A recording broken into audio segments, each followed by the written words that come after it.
Nah, seakan sebab kekafiran anak Nabi Nuh alaihissalam ini adalah di rumah sudah ada ibu yang kafir, di luar bertemannya dengan orang-orang kafir.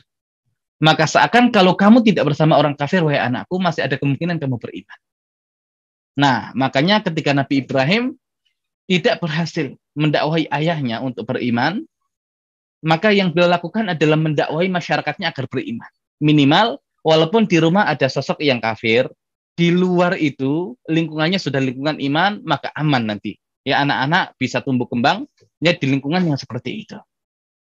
Nah, makanya Nabi Ibrahim mengajak kaumnya untuk berdialog. Falamma janna alaihi lail, ketika malam itu sudah mulai gelap, ra'a kaukaba, melihat planet. Qala, maka Ibrahim mengatakan, nah, sebagian mengartikan ini sebagai masa pencarian Nabi Ibrahim terhadap Tuhan. Apakah benar Nabi Ibrahim pernah mengalami masa di mana mencari Tuhan? Nah, kalau kemudian kita pahami ini adalah fase Nabi Ibrahim mencari Tuhan dengan mengatakan ketika lihat planet, hadza Rabbi, ini Robku. Nah, itu kemusyrikan.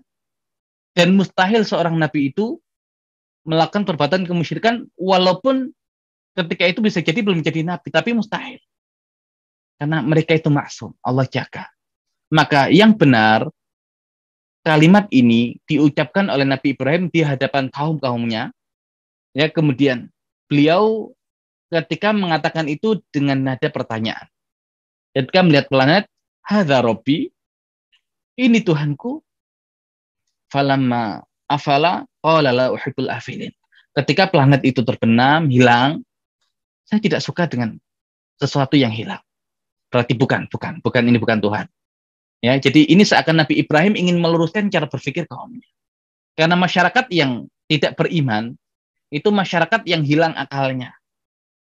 Ya, seakan-akan kemudian mendadak bodoh mereka itu. Makanya perlu diluruskan cara berpikirnya oleh Nabi Ibrahim alaihissalam. Ya, dan kekafiran ataupun kebodohan itu nular. Makanya Nabi Ibrahim itu nggak mau. Ya, nanti putra-putra beliau, anak-anak beliau tumbuh di lingkungan yang seperti itu. Makanya dibereskan dulu masyarakatnya.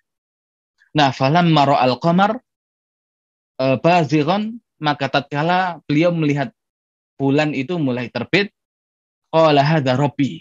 Oh, ini ya, hadza rabbi gitu ya. Jadi ini Tuhanku. Lagi-lagi itu adalah pertanyaan, ya bukan sebagai sebuah statement atau klaim dari Nabi Ibrahim. Hadza rabbi, ya ini adalah Rabbku. Kemudian beliau luruskan kembali cara berpikir kaumnya. Falamma afala qala la illam yahdini rabbi la akunanna minal qaumidh dhalin. Sekiranya Rabbku itu tidak membimbingku, ya maka niscaya aku termasuk ke dalam golongan kaum yang tersesat. Nah, Rabbi siapa yang dimaksud oleh Nabi Ibrahim yang memberikan petunjuk? Ya jelas Allah Subhanahu wa taala.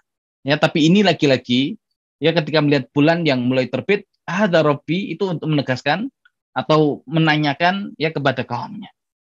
Nah, kemudian ketika bulan sudah terbenam, falamma ra'a asy-syams bazighatan, maka tatkala dia melihat matahari terbit, qala hadza Rabbi, ini Rabbku, hadza akbar, ini lebih besar.